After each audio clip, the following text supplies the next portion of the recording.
Hi guys, and welcome to the start of a brand new series of Semajical Story Time with me, your host, Semajical, James, that is. We now start series 2 of Semajical Story Time, and I'm starting with the first installment of a brand new series of stories, the Danielle Smith series. And the first of these stories is Danielle Smith and the Time Machine. Here we go. Professor Smith's Laboratory, 2003. Danielle Smith was a normal 8-year-old girl who lived with her mum Frida, who was a university lecturer, and her dad, Professor John, who was a scientist whose laboratory she loved looking around, and was only allowed inside under parental supervision because of all the inventions he'd made. They were showing her some of them. She was amazed by all of them, especially the automatic social studies and homemade oddity look-alike likelihood echo machine, or asshole for short, which he thought was funny because of its name. There was one invention they hadn't shown until now. She was standing over by the cloth that was covering up a hidden project. "Hey, Mum and Dad, what's under this cloth?" she asked them. Professor John came over to join her. "You want to know what's under this cloth, do you?" he asked. "Yes, Dad, I do want to know," replied Danielle. Frida came over to join them. "I don't know, John. She might not be ready for this," she advised. "What harm can it cause, dear?" asked Professor Smith, as he pulled off the cloth, unveiling a futuristic space-age-looking vehicle with comfortable-looking leather seats in the cab, which was designed for 3 travelers, a dashboard with clocks, digital calendars, and hourglasses built all over it, along with a computer input system for entering dates, times, and places into it, along with a backwards and forwards keys for inputting which direction they wish to travel, and a return key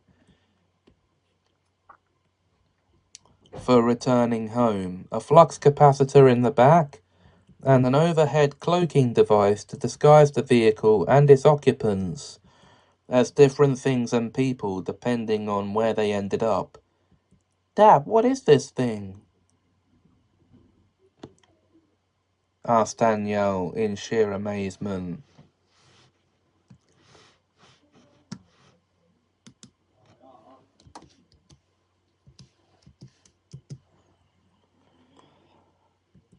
"This, my dear girl, is a time machine," he told her. "A what?"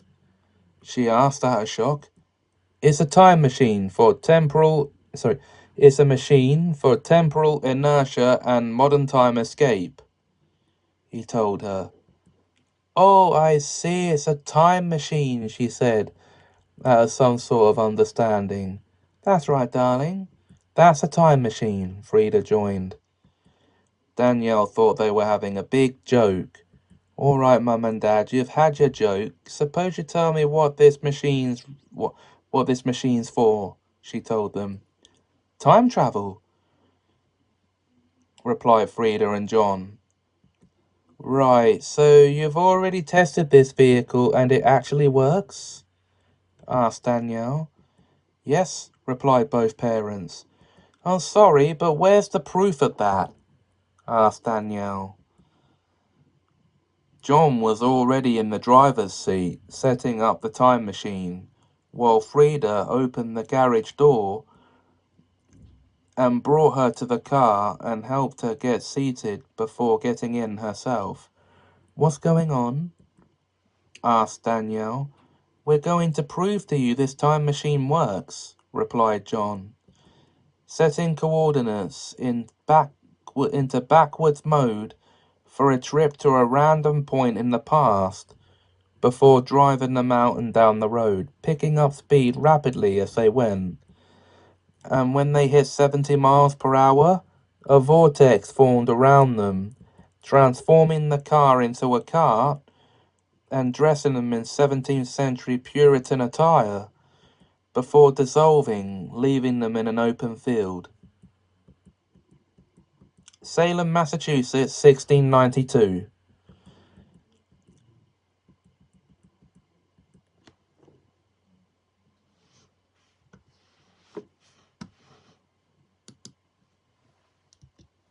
When they slowed down and stopped, John checked the time circuits and was horrified. "I knew I should have input an actual time, place, and date," he said after seeing where and when they were. "Where are we?" asked Danielle. We're in the Salem, Massachusetts, 1692. The current time is 3:35 p.m., he replied. "Why is that bad?" asked Danielle. "Sweetheart, it's bad because this is when the witch trials happen."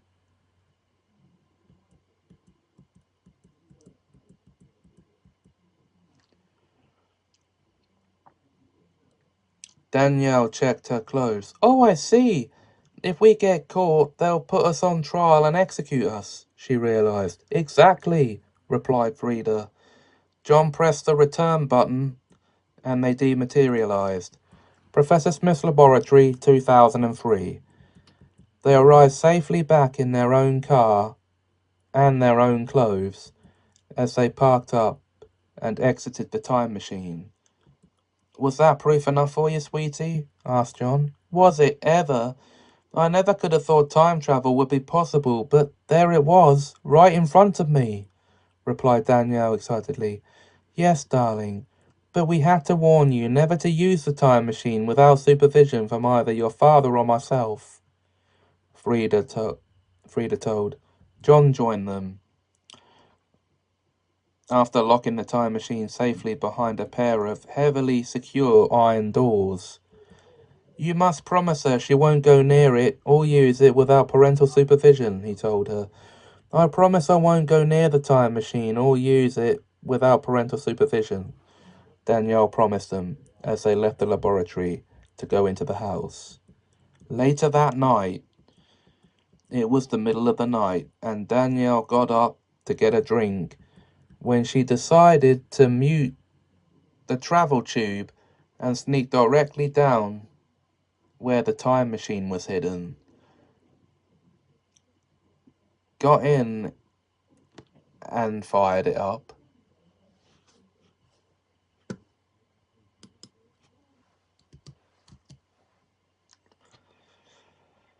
As she did this, the alarm sounded, alerting John that an intruder had forced an entry and was stealing the time machine. He got down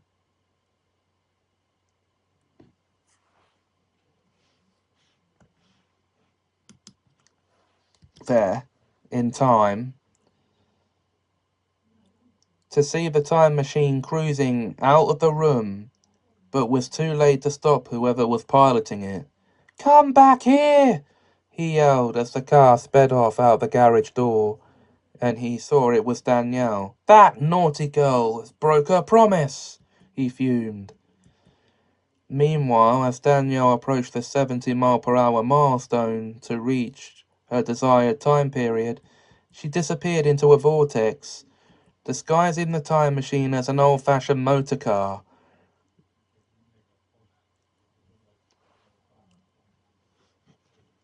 And her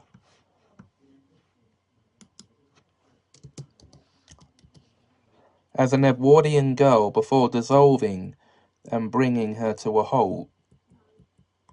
London, 1910. As the car parked up, she looked around herself in silent awe at the splendor of Edwardian London. She checked the time circuits. 6th of June 2010.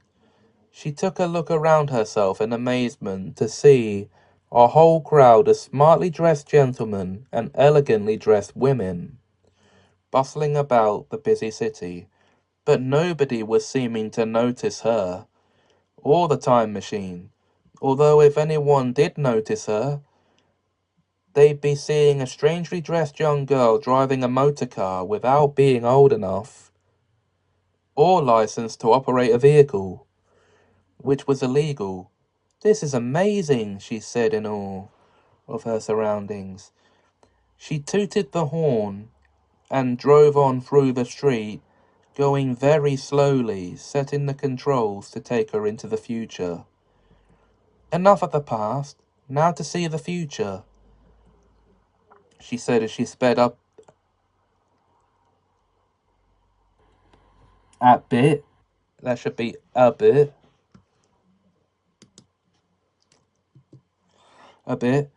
before sparks started coming off the car as she got up to 70 miles per hour and disappeared into non-existence. New London, 2399 AD.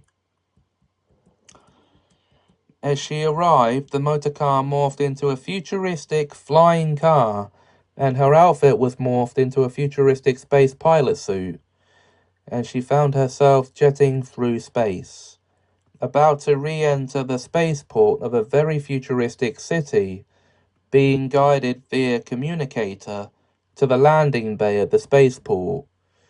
As she landed safely, she thanked the men for guiding her safely back to the ground, and signed off and checked the time circuits. 18th of August, 2399. "I'm in the late 24th century," she exclaimed in surprise. As she opened the hatch and allowed some men to assist her in climbing safely out of the flying car, as it auto-powered down and turned invisible. Within the next half hour, they'd set her up with a room inside their building and assigned her to a guardian to look after her.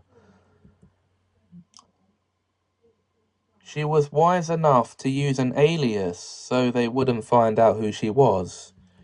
Her name was Jane Fission while she was there, and everyone was happy with that. But how did she explain her car turning invisible? Her guardian, Olivia Vortex, wasn't fooled by the facade, as she was a historian and had learned about her family. "Look here, Danielle Smith, you don't have to pretend with me. I know you're the daughter of the scientist John Smith. I also know you're from the year 2003, and you came here in a time machine that he invented, which you stole after promising you wouldn't use it without parental supervision. And that suit you're wearing is part of a feature of the time machine, which morphs it and the travelers into a vehicle and clothes at the times they're visiting. You are very naughty for it, and you need to go back to your home time," she scolded.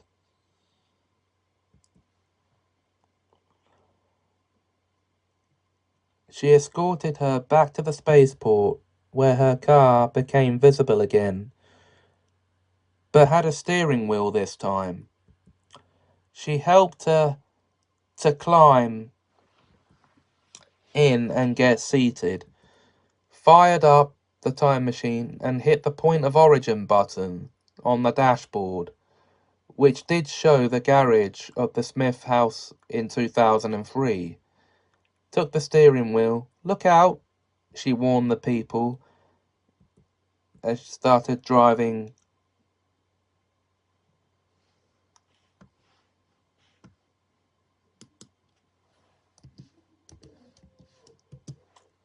quite fast until she was gone. Once she was on the road, she floored it up to 70 miles per hour and disappeared. Smith House, 2003. As she arrived, the time machine regained its original appearance and she was morphed back to her 90s. She drove into the back garage, reset the time circuits to default, and powered down to turn off the ignition. As she left the garage, she checked the time and date on her phone. 8th of August 2003, 23:54. Her jaw fell open at the sight of it. Instead of arriving shortly after she left on her joyride, she'd arrived just before she got up to steal the time machine. This is my chance to try and stop myself from stealing the time machine, she whispered to herself, and went back to the garage and hid behind the time machine. Soon the door opened, and her past self came in and tried to enter the time machine. So she revealed herself. "Danielle, stop! Don't!" she shouted. Past Danielle looked at her. "Who are you?" she asked. "I'm you," replied Danielle. "I can see that, but where are you from?" replied past Danielle. "You're not going to believe this, but I'm from the future."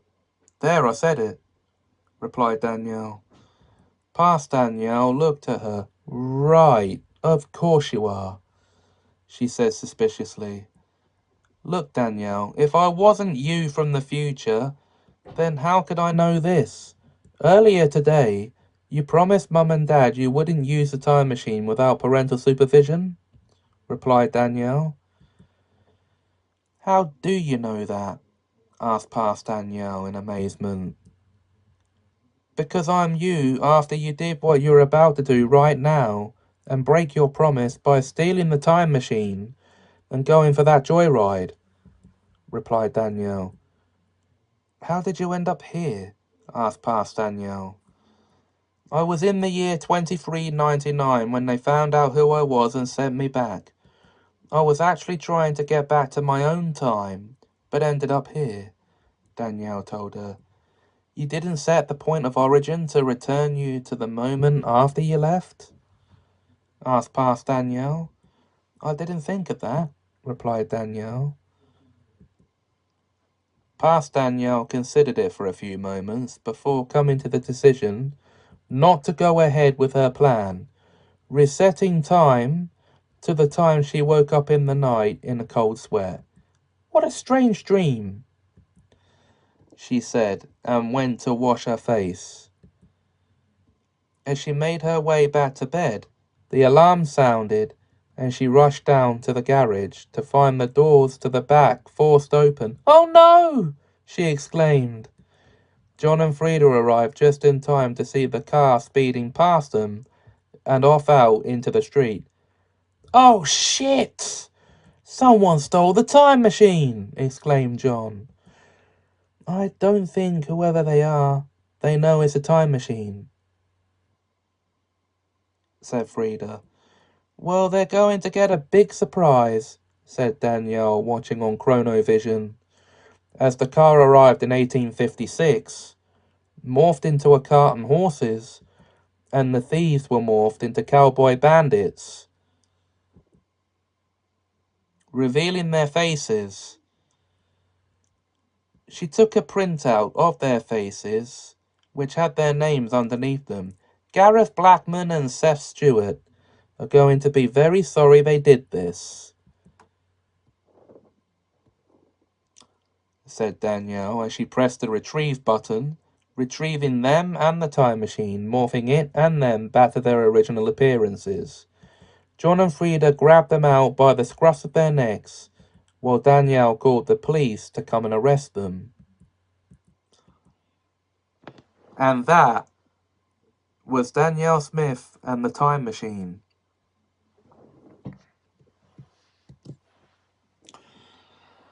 And the end of the first episode of Semajical Story Time Series 2. Now, guys, I don't know what the next one of these is going to be.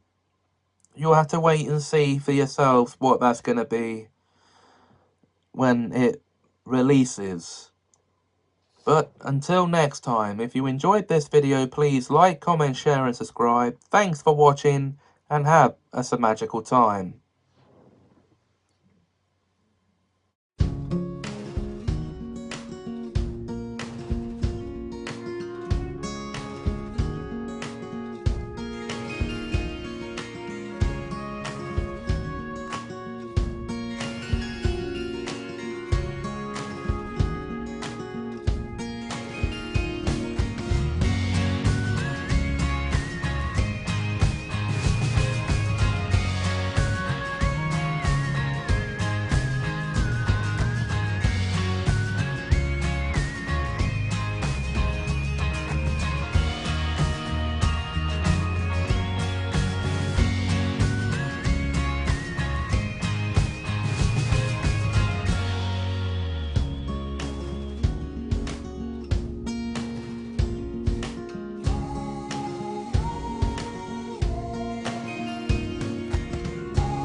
Hi guys, and welcome back to Semajical Story Time, the show where I share stories that I have written and ones that are just made up on the spot. Well, or retellings of urban legends and stuff like that. Speaking of which, the story I'm choosing for this episode is a retelling of an urban legend. And the urban legend I'm choosing to retell is Grandma Theft Auto.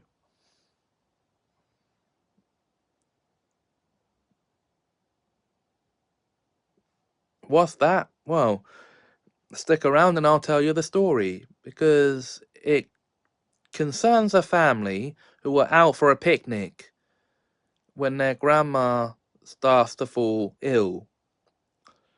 So she goes for a rest in the family's car. When the family comes back from finishing the picnic and move on their way, the kids try to wake the grandma up, except for the one fact that they can't. So they check her pulse and discover that she passed away while resting. So now the family have to air the car out from the smell of their dead grandma. So they, needing the fresh air and needing to stop, they stop at a service station.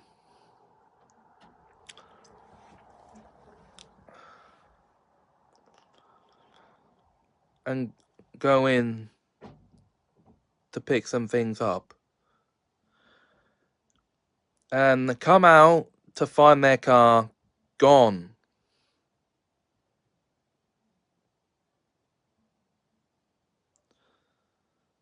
Realizing that their car was stolen,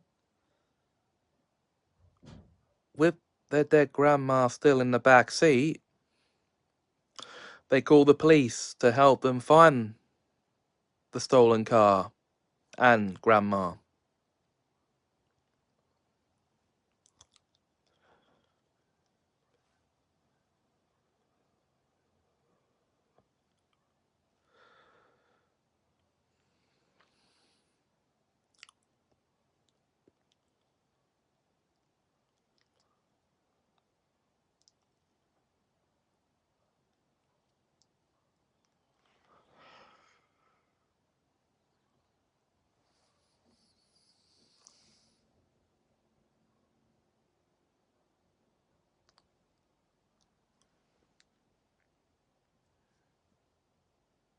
Well, of course, this story is an urban legend, as I said at the beginning, so it's not true. But imagine the horror that family must have felt after realizing their car had been stolen with the corpse of their dead grandma in the back seat.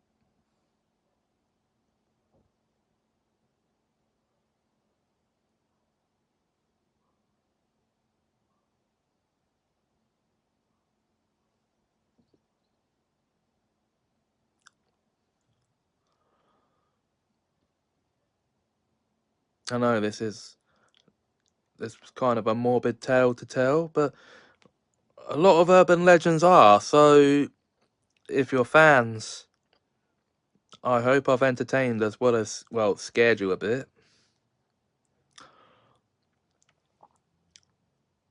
But that is it for this episode of Some Magical Story Time. Join me again next time, won't you, for another story. I don't know what type of story it's going to be yet.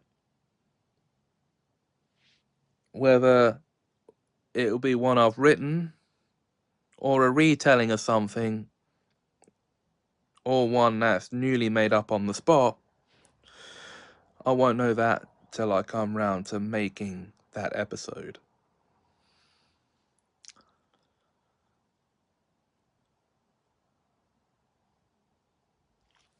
And so, with that,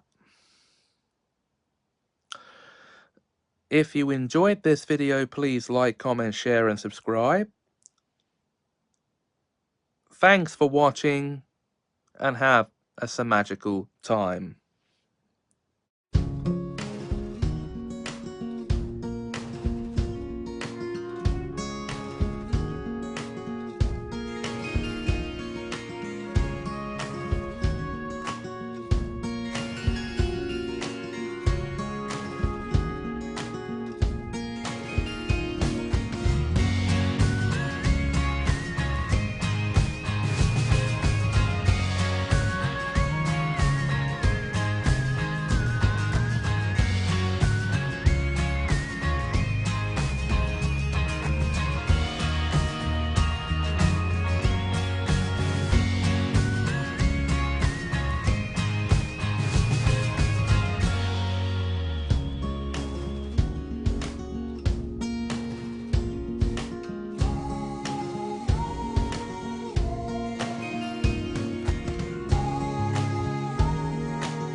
Hi guys, and welcome to another episode of Semajical Story Time, the show where I either read something that I've written, retell an urban legend, or exaggerate something that happened in my own life for your entertainment.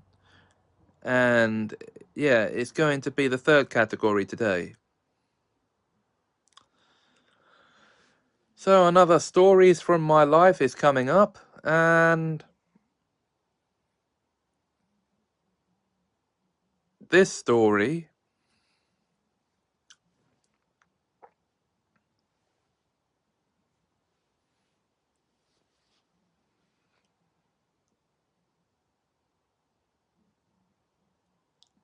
dates back to, I think it was my first term at South Downs College back in 2004,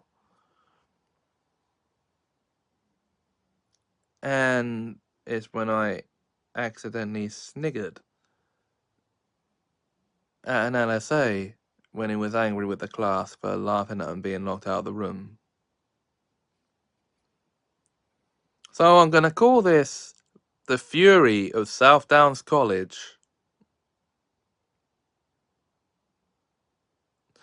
So it started in an afternoon session of ICT at South Downs College in the autumn term of 2004,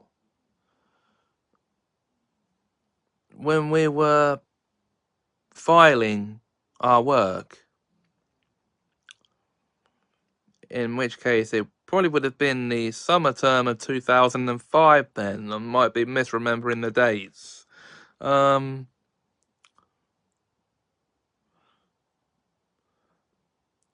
teacher had left a group of us in the room on our own, trusting us to behave like responsible young men and women. The problem was that the door to this classroom had a latch that locked whoever went out after they shut it behind them. And for whatever reason, when the LSA came back, is a man, this LSA, his name was Brian, yeah, his name was Brian Allen.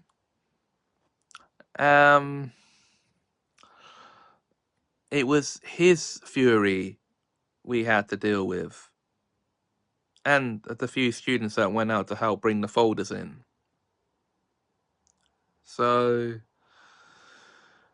now basically, when Brian turned up at the window knocking on the door to be let in, instead of getting up straight away, I and the few other classmates that were left in the room laughed at him. Yeah, we did. Like the idiots we were. And when they got back in and started yelling at the class, I thought he was playing around. So I started to laugh. So he took me out and went into full fury mode. Turned into that monster of ancient Greek myth and legend. And almost bit my head off through breathing down my neck.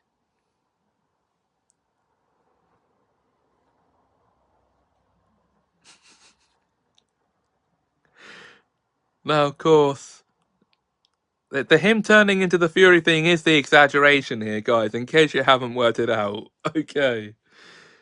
He didn't turn into a Fury, but I was the only one he told off, even though it was other students in the class who were laughing as well.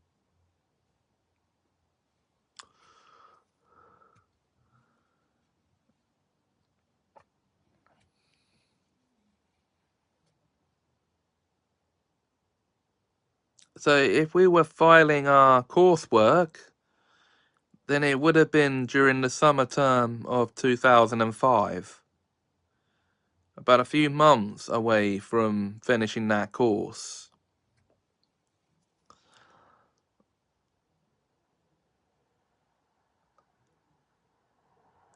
So, yeah.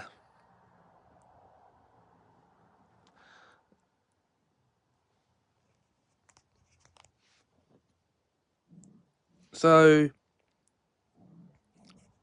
I now ask you guys, have you had any moments like that during your college years? Have you ever had have you ever had a lecturer or a member of support staff get upset over being locked out of a classroom and you did nothing but laugh at them?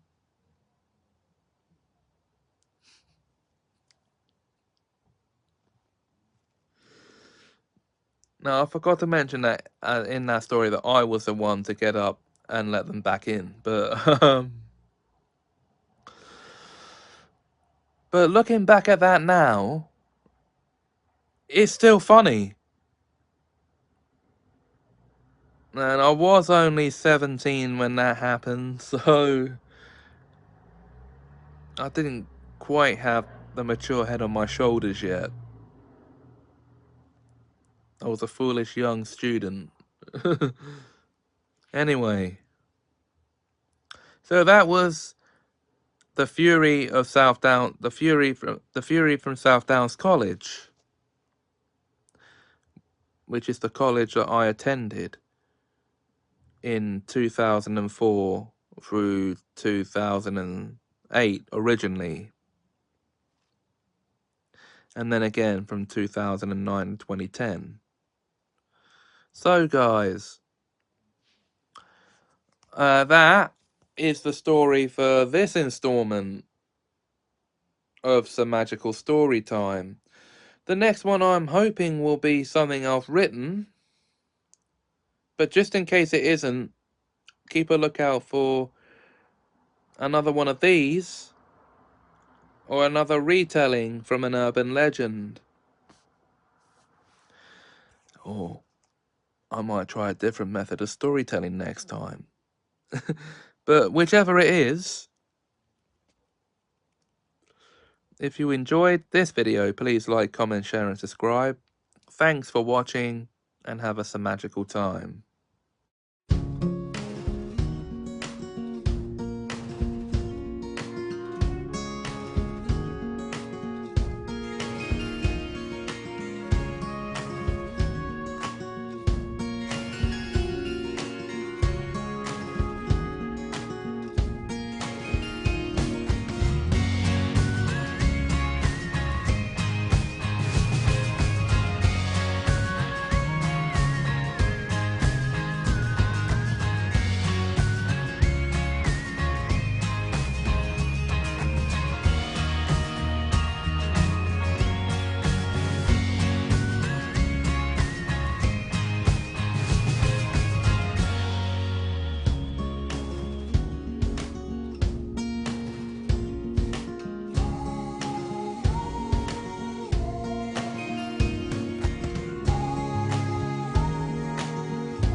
Hi guys, welcome to another episode of Semajical Story Time, the show where I either read something I've written, retell urban legends, or exaggerate stories from my own life. And it is going to be reading something I've written this time. One of my old stories again from long times past now. The second story from the Leap Year Girl series, The Return of Amanda Richmond. Amanda Richmond was a most unusual girl in the way that her birthday officially occurred once every 4 years, due to falling on the 29th of February, making her a really special girl in many ways. It was currently the 4th of June 1988, 3 months and 5 days after her 8th, second official birthday, and she was enjoying her quality time with her now 17-year-old brother Mark, who thought she was the single most amazing girl in the world. Even Amanda had to admit how amazing she was, despite how humble she was being about it at the moment. Before long, she found herself playing outside in the front garden by herself, because Mark had to go to college for an interview with the board regarding his grades and future studies with them. "I hope he's allowed to remain a student at Freeman's College," she said to herself. As she made her way inside for lunch, she was asked to fill out a survey about kids her age and above. That's not going to be easy, considering that one of my years is the same as 4 of everyone else's, she told the surveyor. "Why, when were you born?" asked the surveyor. 29th of February, 1980, replied Amanda. The surveyor looked into her eyes. "You're Amanda Richmond, aren't you?" she asked. "I am indeed." "You may also know me as the Leap Year Girl," replied Amanda. "Today is the 4th of June, 1988, which officially makes you 2 years old?" "Although 8 by technicality," said the surveyor. "Correct," replied Amanda. The surveyor shook Amanda's hand and went on her way, leaving Amanda to go in for lunch. Once Amanda was done with her lunch, she made a start on her homework, as 1 week of detention awaited her if she handed nothing in on Monday. And so that was the second story of the Leap Year Girl series.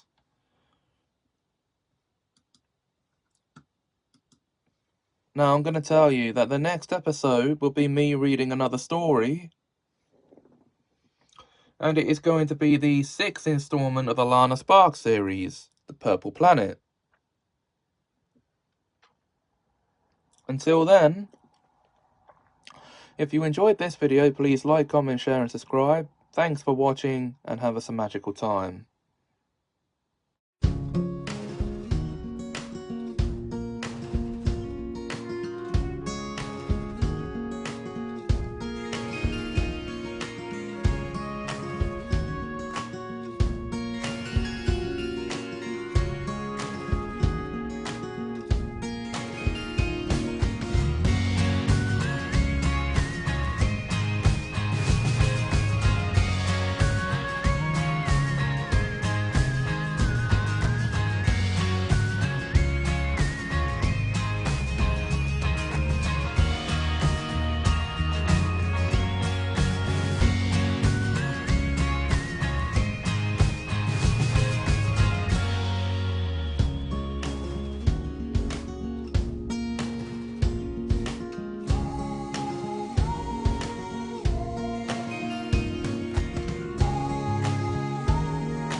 Hi guys, sorry it's taken so long for me to get back to the show. It's Semajical Story Time, and we're heading back into the Lana Sparks series. This is the 6th installment in that series. It's Lana Sparks and the Purple Planet.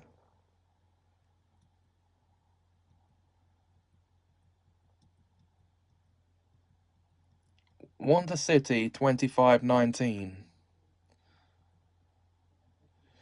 It was time for Lana Sparks to return to work at Space Corporation after taking the last decade off to raise her adopted son, Edward, who, as you might remember, was born on the planet Wozniak 15 years earlier and met and was adopted by Lana 5 years later and renamed Edward from his birth name, Ed Was. It was Monday morning, and with Edward at school, Lana was out running errands when she received a visit from a corporation messenger droid inviting her in for a promotion interview, so she went with him to the corporation for her interview. It was during this interview that she was promoted to the rank of captain and assigned to command the crew of their newest ship, the GBX 001, the first of a new fleet, which she humbly accepted, and boarded her ship, where she introduced herself to her new crew. She assigned her crewman, Leon Stardust, to be her first officer, officers Vicky Mars and Benny Moon as her pilots, Peter and Adam Black as her navigators, Dr. Turquoise as her chief medical officer, technical officers Jace Solo and Mary Starburst as her technicians, and Ranger Jones as her chief detention officer. With that, she took her seat in the captain's chair and gave the command to prepare for takeoff. Before long, they were given the all clear to take off. Deep space. They were out in deep space,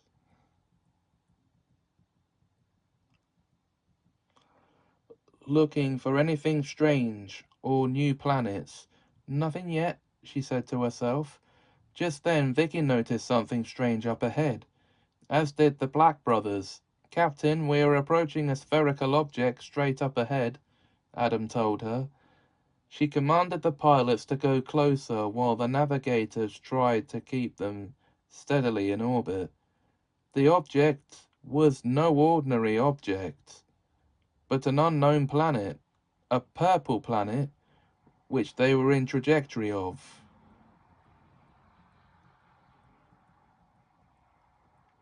The purple planet.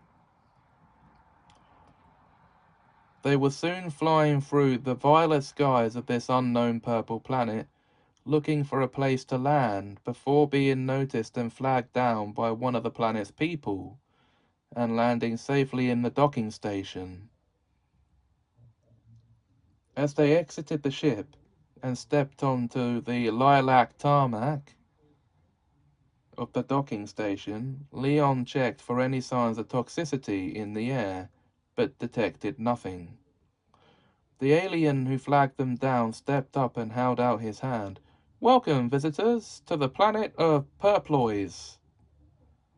I am the leader of the Purploisian race. Who ought I be addressing? He said. Lana stepped forward and shook the leader's hand.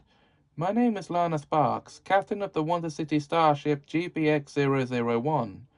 This is my crew, and we're visiting from the planet Earth, she told him. The Purploisians were very excited to make contact with the human race and welcome the crew like they'd always known them.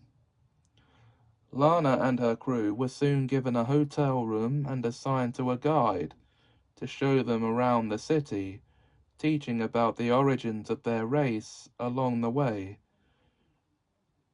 While being shown around, they saw how aging worked on the planet. On a citizen's birthday, The age monitor visited to measure their age with a special measuring tape that measured age instead of height. He was measuring a young man who appeared to be around 19 or 20, but measured out as being 29 years old. The average lifespan of a Paploisian citizen is around 3,000 years old.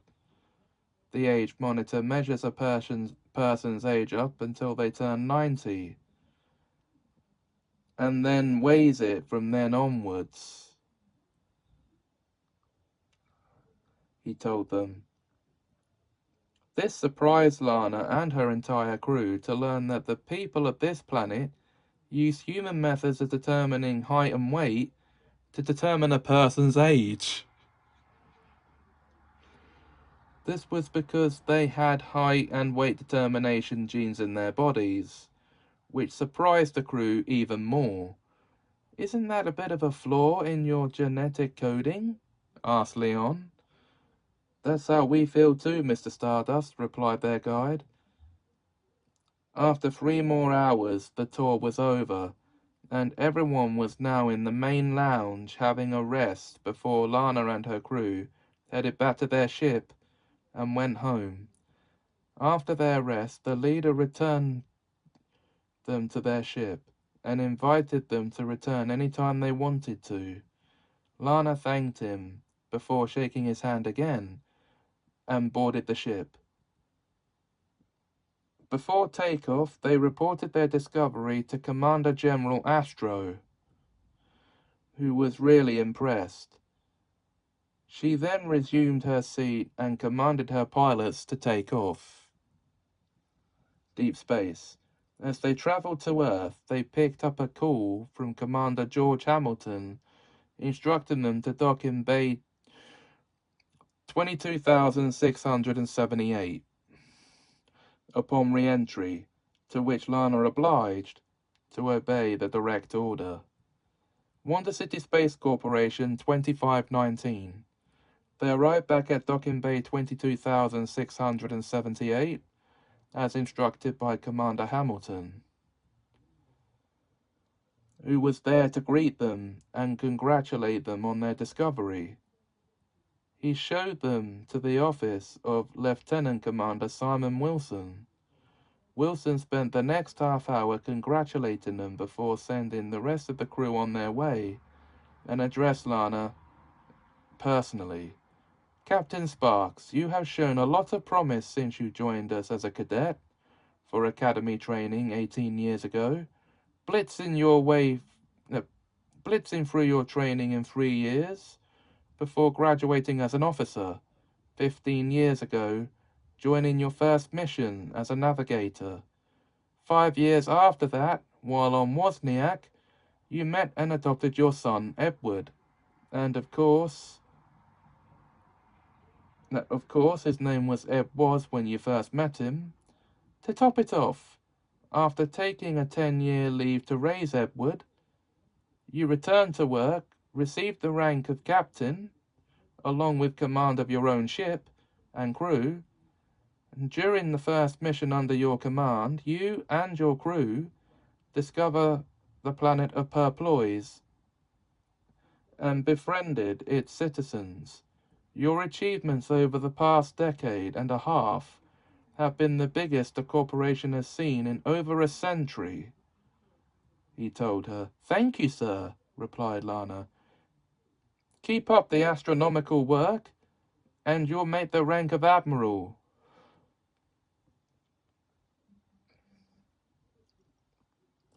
He told her before shaking her hand and saluting her, dismissing her from his office. She was so elated by her recent praise from her own superior officer that she accidentally collided with a cadet whose name was Jane Fisk. "I'm so sorry, Captain Sparks," she said. "That's quite all right, Cadet Fisk," replied Lana. She saluted Jane and went on her way.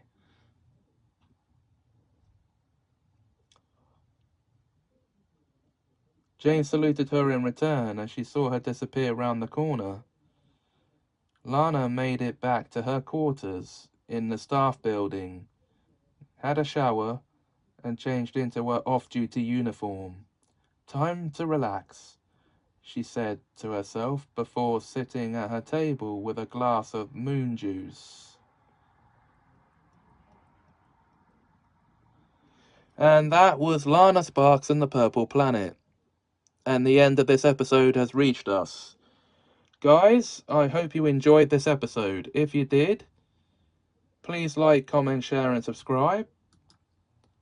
The next episode will be a reading from The Underworlders, as I'm going to read the first of those stories, Three Little Demons. Until then, if you enjoyed this video, thanks for watching and have a Semajical time.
Hey guys, and welcome back to Semajical Story Time, the reading show here on the channel, where I either read something I've written, retell an urban legend, tell you a story from my own life with exaggerations to make them more entertaining, or just make up something on the fly, which is what I'm going to do here in replacement for the original planned episode that, obviously, if you've seen the announcement video, has been omitted. Anyway, for autistic reasons, should I say, because I'm on that spectrum. Anyway, so the story I'm replacing that with is a prequel story to the Midhampton Tales. Now, this is something that I should have written, but didn't. So I'm just going to tell you this backstory off the top of my head because I know how it's going to go. I'm going to call it The Founding of Hampton County.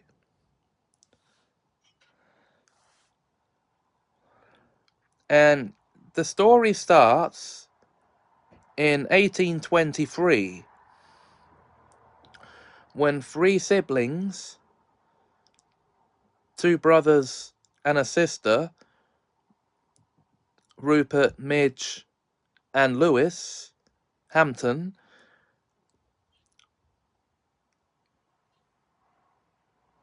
joining up for their afternoon stroll, end up traipsing through an as yet unnamed county with three locations as yet unexplored and unfounded until this point in time. And they decided to each found one of these locations. Now, the locations were a small village, a big town, and a massive city. Now, or they would become a small village, a big town, and a massive city. So they decided to branch off and each be the founder of one of these locations. Now, there were no railway services at the time, so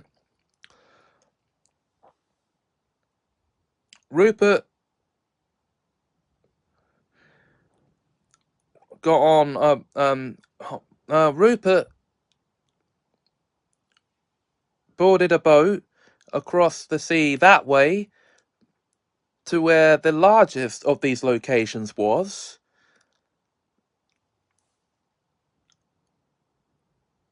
While Lewis got on a boat in the other direction to the smallest of the places.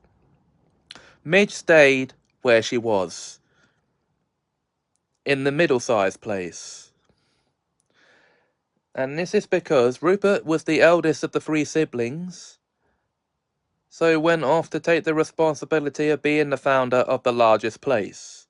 Midge was the middle sibling, and stayed in the middle-sized place to take the responsibility of being its founder, and Lewis was the youngest of the three siblings, so went off to found the smallest place.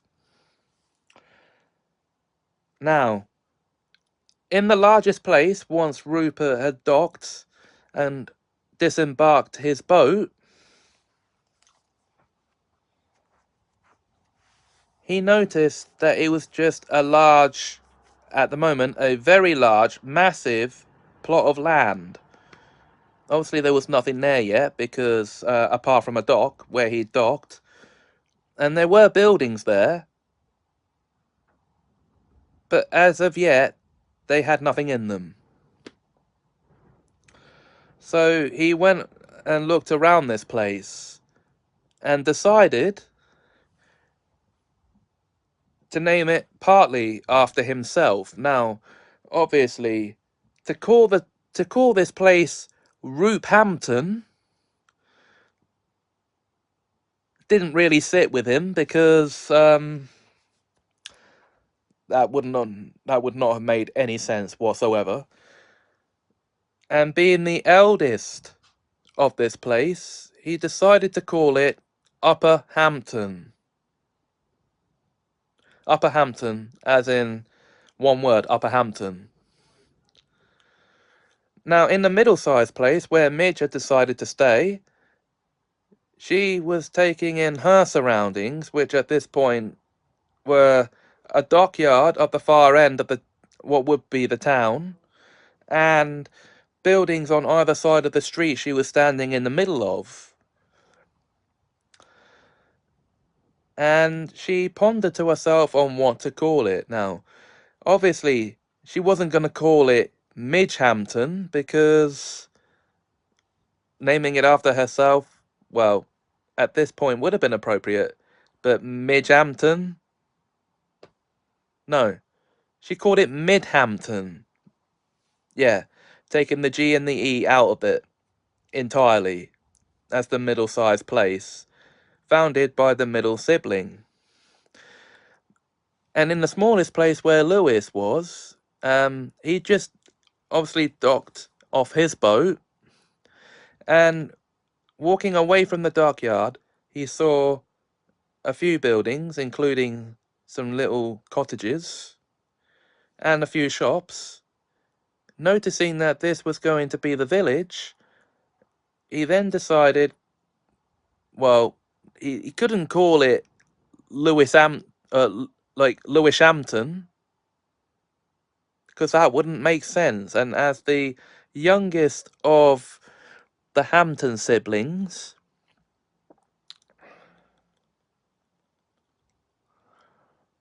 and knowing that this was the lower end of this, what would become the new county,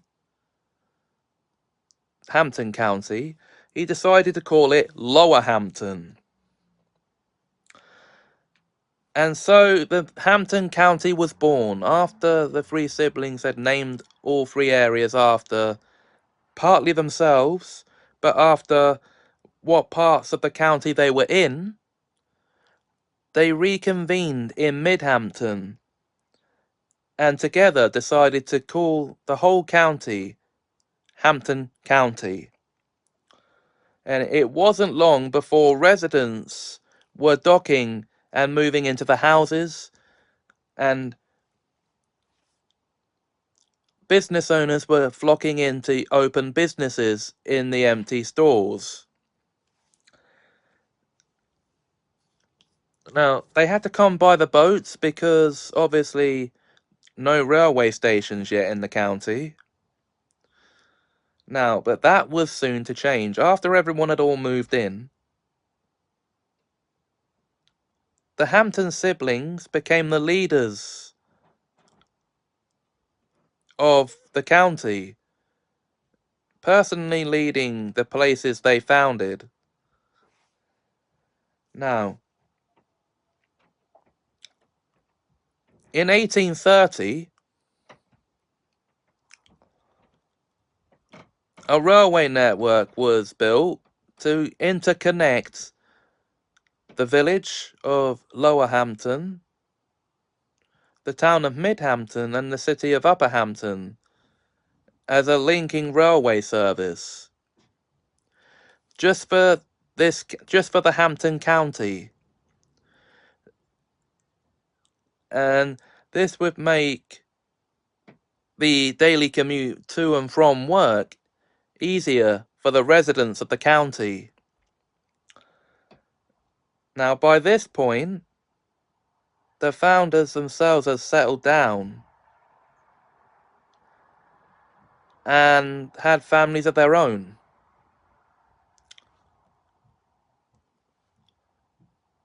Well, two of them had. Midge had decided to remain single. Rupert had actually got together with one of the residents of the Upper Hampton, and together they'd had a son and a daughter. And in Lower Hampton, Lewis had settled down with a female resident, obviously, of the village, and together, in the 7 years since the county was founded, they had a son together. Now, obviously, Midge decided to stay single because, well, she wasn't the type to be a family woman, which they respected, but she was a proud aunt. Despite this, she was a proud aunt to 3 children. And as time went on, and these children grew up, and they became grandparents and great aunt, and so on. Now, by 1854, the Hampton siblings had passed away of unknown causes. But their descendants were carrying on the running of the county.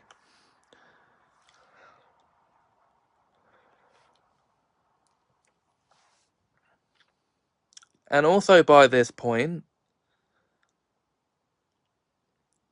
the one classroom schoolhouse had grown big enough to accommodate nearly 700 pupils, and so they had to branch it off into a primary, a secondary, and a tertiary place of education. So the primary school was set up in Lower Hampton, the secondary school in Midhampton, and the tertiary place, a university, was set up in Upper Hampton.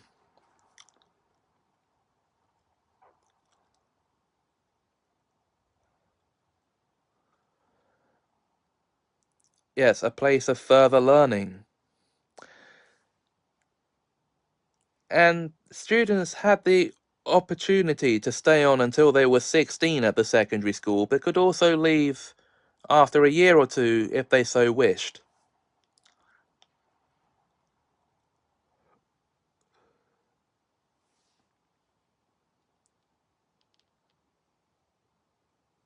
So yes, the story is now called Midhampton, the Early Years, because it's now covered from 1823 to 1854. But that is basically the story of the early years of Midhampton, the first 31 years. If you'd like to see the story continue in the next episode, you have only to say so in the comments below, and I'll be happy to continue this backstory.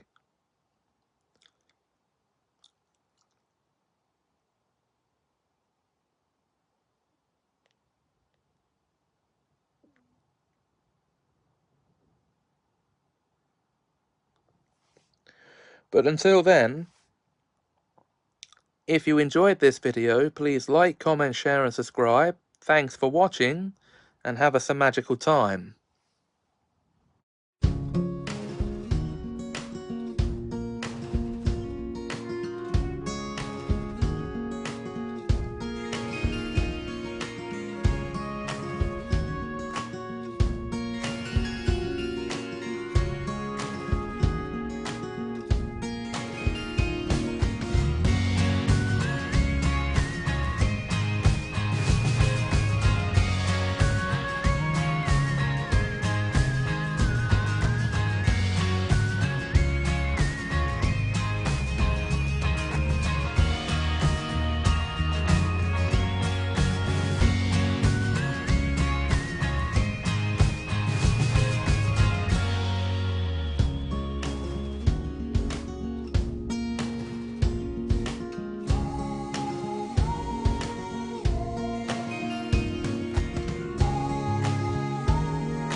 Hey guys, and welcome back to Semajical Story Time. Sorry it's taken so long to get back to the show, but I'm back now, and it's now time to return to the Zediverse with the next of the spin-off stories, Gilly Girl to the Rescue. Here we go. It was the summer of 2043, and beaches were packed with people.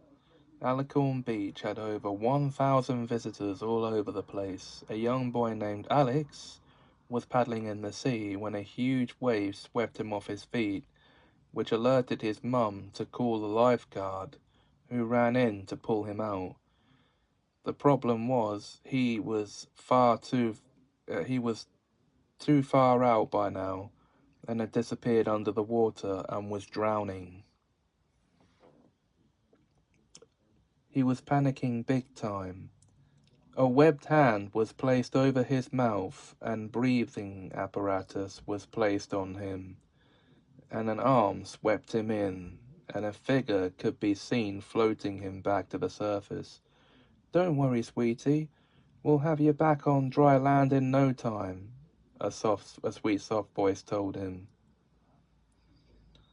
He couldn't speak due to needing to conserve his oxygen, but he knew who it was coming to his rescue. It was Gilly Girl, and she was pleased to be rescuing him. She soon returned to the shore with him safely intact and returned him to his family. After removing his breathing apparatus and making sure he was all right, she ran off to get herself dried off and transformed back into her civilian form, as she had to do that in secret. Madison Branston soon came walking across the beach to join her family. She was a stunning young woman of 22, and all the young men fancied her, but she already had a boyfriend, fellow Zedder Mac Harvey.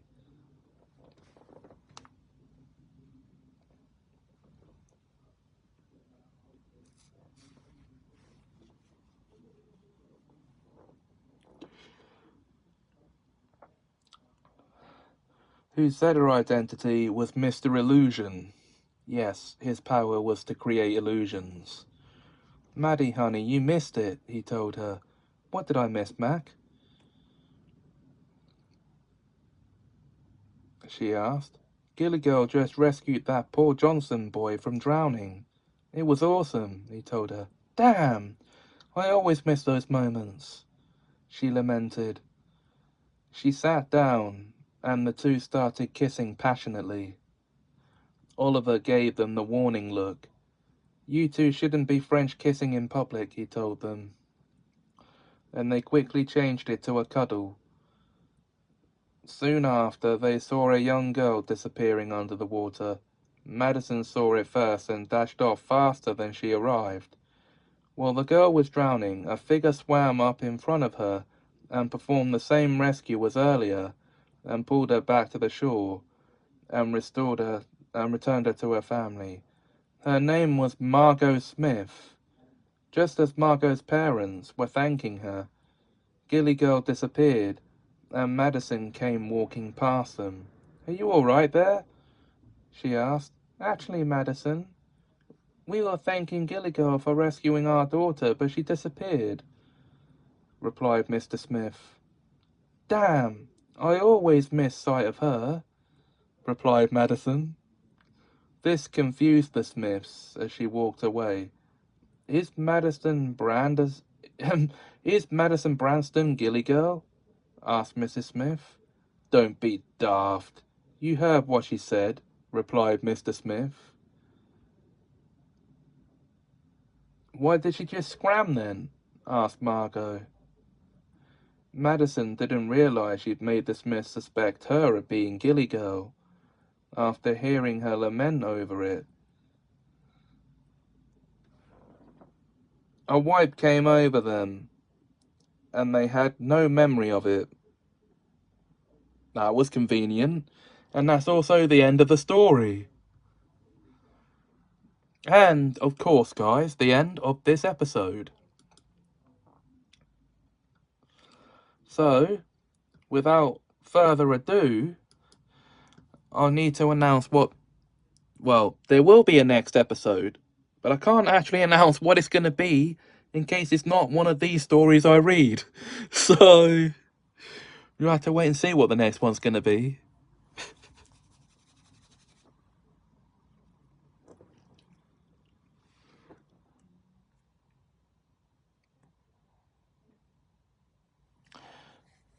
But until then, if you enjoyed this video, please like, comment, share, and subscribe. Thanks for watching, and have a Semajical time.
Hi guys, and welcome back to Semajical Story Time, the show here on the channel where I go over my own writing and maybe make up some stories as well and go retell some urban legends. Well, anyway, all that stuff, as well as sharing some life stories with you with some exaggerations. But I thought I would share with you the first story in my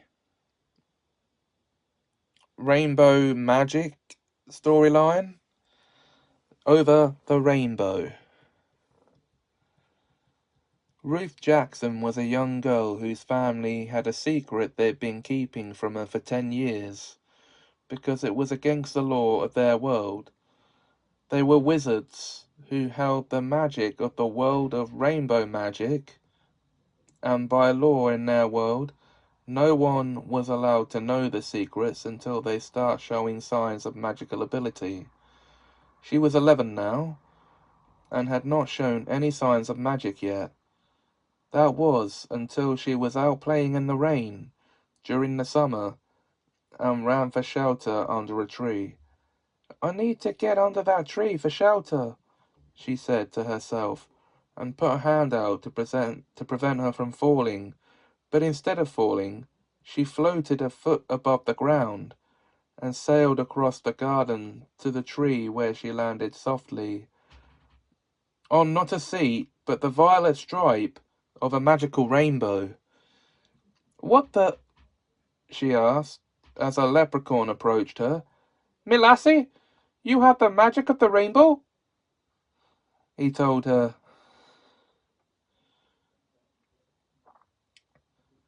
Ruth was shocked. "Who are you?" she asked him. "Call me Seamus, me lassie." "What shall I call you?" replied Seamus. "Nice to meet you, Seamus." "You can call me Ruth Jackson," replied Ruth, as she bent down and shook Seamus's hand. When she rose to her feet, her dad Peter was standing there. "Hello again, Seamus," he said happily. "Peter, my laddie, I have come to recruit your daughter to our school," replied Seamus. "Recruit Ruth to the school?" asked Peter. "Yes, my laddie. She has displayed the magic of the rainbow," Seamus told him. Ruth was confused. "Recruit me to which school, and what's the magic of the rainbow?" she asked. Peter turned to her. "Ruth, dear, you come from a long line of rainbow magi. Everyone in our family holds the secrets of magic. And now I'm proud to say it's your turn to attend the Rainbow Academy of Magical Arts. And Seamus the Leprechaun is here to recruit you to the school as a new pupil," he told her. Seamus conjured up a student registration form, which Peter helped Ruth to sign. Once the form was signed, they were transported to the Rainbow Land of Magic to register her into the school. As they walked through the city, she saw lots of witches and wizards doing many different jobs, alongside all sorts of magical creatures. When they first arrived at the school, the first person she met was Ryan Lake, professor of RMH, Rainbow Magic History, who was taking down the names of the new pupils who were joining the school. He was pleased to meet Ruth and shook her hand. "Pleased to meet you too, sir," said Ruth. "Miss Jackson, I'm looking forward to teaching you," replied Professor Lake. As he put her through the registration exam, he was really impressed by her magical abilities. She was just demonstrating her levitation power when the hourglass timed her out. Professor Lake smiled. "You're showing amazing magical abilities for a newbie to the Rainbow Land of Magic," he said as he passed her the results of her registration exam. She looked at it and was thrilled to have passed the exam and gained a place in the first year as a red level student, and was sorted into Professor Emma Sparkle's tutor group. it was time for her to participate in the Welcome Day tour, which was usually led by Professor Sparkle, so she hugged Peter goodbye and went to join her 50 other classmates in Year Red, as the first year class was known at Rainbow School of Magic. Professor Sparkle was the professor of magical defenses and instructor of the school dueling society, which they weren't allowed to join until they reached the 4th year, known as Year Green. She then led her new pupils around and showed them every room and part of the grounds, telling them everything they needed to know, introducing them to the rest of the staff and pupils. Older pupils were attending Welcome Day with their classmates to their new levels of magical education. After the tour, Ruth spent time getting to know her new future classmates and instantly befriended 2 of them, a girl named Rosie Turner and a boy named Alan Ross, who were pleased to be her new friends.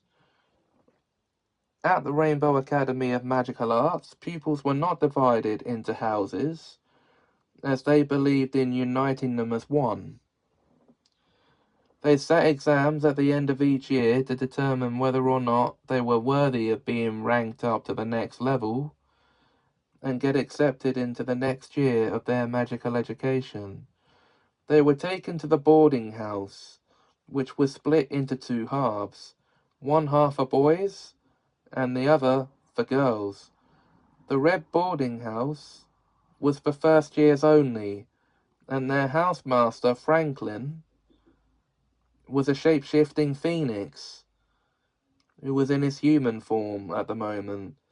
He was showing the boys to their dormitories, whilst Professor Sparkle showed the girls to their dormitories and introduced them to the house matron, Whisper, a shape-shifting unicorn in human form, which was obvious from her horn, which looked like a strange tumour in this form. They were amazed by this and couldn't wait to meet and learn about all the magical races of their world. By the end of the day, Whisper escorted Ruth back to the magical rainbow path, where her mum Cleo was there to meet her. Whisper told Cleo how well Ruth did on her welcome day, and gave Ruth the thumbs up before resuming her natural form and teleporting back to the school to prepare for the start of the school year. As they floated gently back to the ground, they talked about Cleo's years as a rainbow magic pupil, and how she did during her years in the late 1990s to early 2000s, 1999 to 2006, and she was happy to learn Cleo was the best pupil of her time, earning every honorary award the school offered, and achieved top grades in her GCMEs and AMQs, and left with job offers from a few officers in the Guild of Rainbow Magic. But she turned them all down to start a family. Peter did have a job in the Rainbow world as an officer of wizard law, which took him an extra 4 years of training at the offices to achieve. Ruth was their firstborn child, and had 2 younger sisters named Wilhelmina, who was 9, and Jenny, who was 7, and just discovering her magic, a bit too young to be visited by a representative from the school. Ruth would be in her 3rd year by the time Wilhelmina joined the school, and her 5th by the time Jenny joined.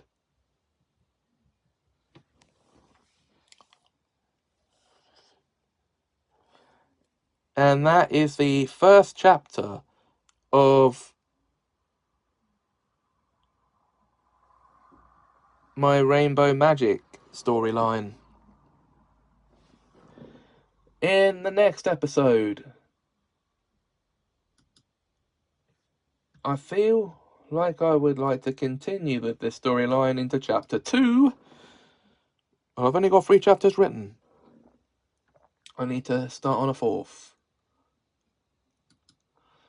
But that's it. If you enjoyed this video, please like, comment, share and subscribe. Thanks for watching and have a Semajical time.